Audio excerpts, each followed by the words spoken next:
श्री स्वामी समर्थ.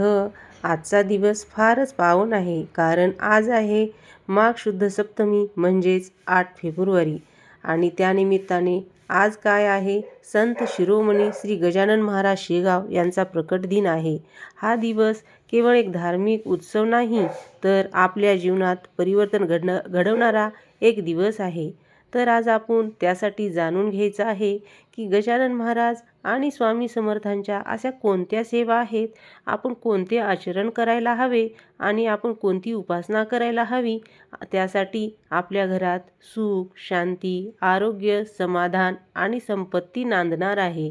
त्यासाठी श्री गजानन महाराज शेगाव व श्री स्वामी समर्थ कृपाप्राप्तीसाठी काही सेवा व साधना आहेत. तर त्यासाठी संताचा खरा संदेश समजून घेणे हीच खरी पहिली सेवा आहे. गजानन महाराज आणि स्वामी समर्थ हे चमत्कारासाठी नाहीत, तर माणूस घडवण्यासाठी अवतरलेले संत आहेत. त्यांचा पहिला उपदेश हाच आहे की आधी स्वतःला सुधार, मग देव तुला नक्कीच सुधारेल. ज्या घरात सतत वाद होत असतात, सतत आर्थिक अडचणी असतात, आजार येत असतात, नकारात्मक वातावरण तयार होत असेल तर फक्त बाह्यपूजा करून उपयोग नाही, तर त्यासाठी आत्मिक शुद्धीसुद्धा करणे अत्यंत आवश्यक असते. तर प्रकट दिनी सकाळी करावयाची मुख्य सेवा म्हणजे आज पहाटे उठायचं आहे, सकाळी स्नान करायचं आहे. प्रकट दिनी शक्यतो ब्रह्ममुहूर्तावर उठून स्नान करायचं आहे. स्नान करताना आपण म्हणजे आंघोळ करताना आपण म्हणायचं आहे, महाराज माझे शरीर नाही तर माझे मन शुद्ध करा.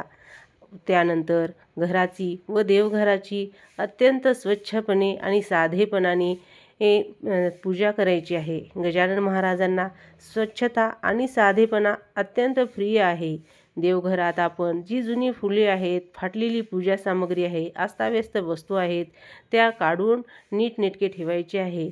देवघर स्वच्छ तर जीवन स्वच्छ असे स्वामी गजानन महाराज म्हणतात. तर गजानन महाराजांची दुसरी सेवा कशी करायची आहे, तर श्री गजानन महाराजांचे स्तोत्र अष्टक 52 म्हणायचे आहे.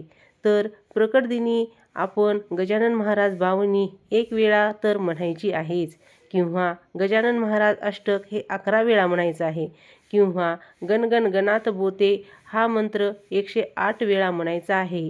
हे मंत्र म्हणल्यामुळे आपल्यातील नकारात्मकता शक्ती दूर करतेच, आर्थिक अडथळेसुद्धा कमी होतात, घरात शांततासुद्धा नांदते. त्यासाठी आपणाला एकदम साधा असा नैवेद्य दाखवायचा आहे गजानन महाराजांना. त्यासाठी आपणाला गजानन महाराजाचा सर्वात आवडीचा नैवेद्य म्हणजे भाजी, भाकरी, पोळी, भाजी, खिचडी अत्यंत प्रिय आहे गजानन महाराजाला. त्यासाठी मोठा खर्च करायची काही गरज नाही, फक्त भाव हवा.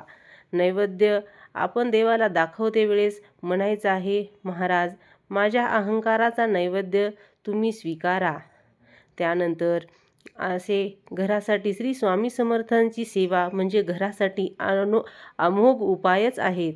स्वामी समर्थ म्हणजे संकटमोचकच आहेत, भक्तवत्सल आहेत, साक्षात दत्तात्रेयांचे अवतार आहेत.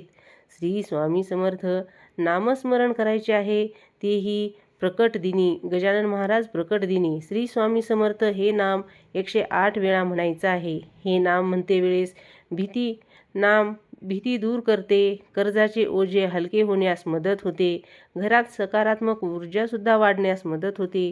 गुरुवार व प्रकट दिनांचा एक संगमच आहे.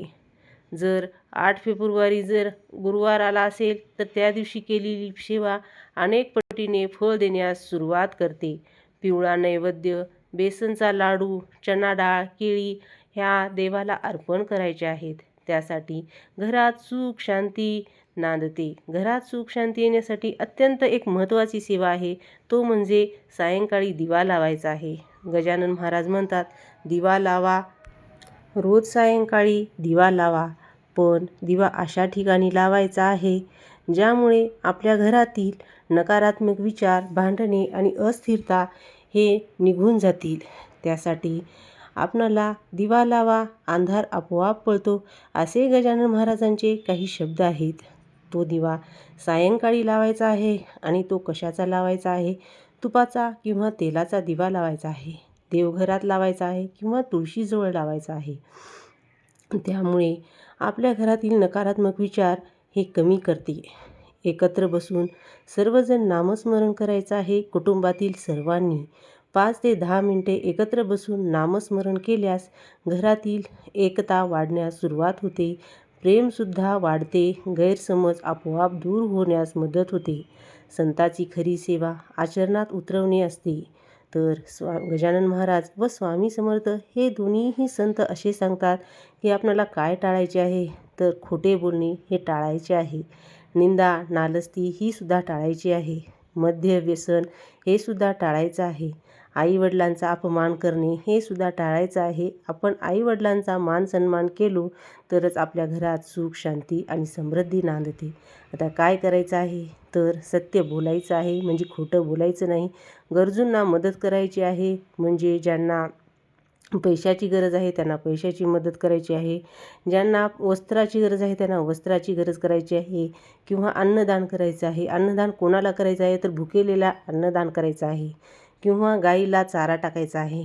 आणि संयम ठेवायचा आहे. कितीही राग आला तरी पण संयम ठेवायचा आहे. संतांची कृपा ही आचरणावरच आपल्या अवलंबून असणार आहे. दान व सेवा संपत्ती वाढवणारा एक मार्ग आहे.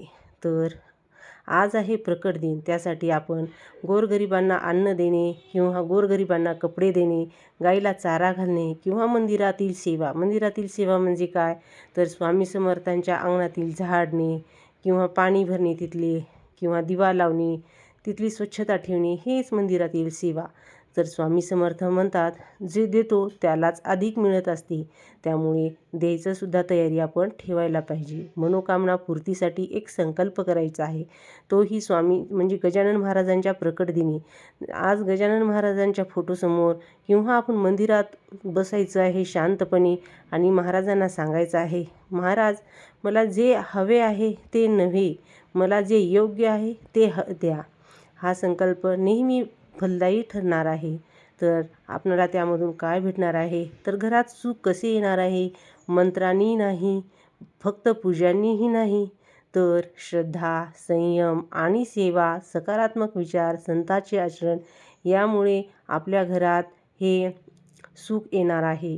तर आता आज प्रकट दिनाच्या पावन दिनी जर आपण निष्ठेने गजानन महाराजांची उपासना व स्वामी समर्थांचे नामस्मरण आणि या दोन्ही संतांचे आचरण जर केले तर घरात सुख शांती, आरोग्य आणि समृद्धी ही तर नक्कीच येणार आहे. तर गणगण गणात बोते हा स्वामी गजानन महाराजांचा मंत्र आणि जय जय श्री गजानन महाराज अशा प्रकारे म्हणून हात जोडून मनोभावे गजानन महाराजाला प्रार्थना करायची आहे. श्री स्वामी समर्थ, जय जय स्वामी समर्थ असे म्हणून स्वामी समर्थांना सुद्धा वंदन करायचे आहे.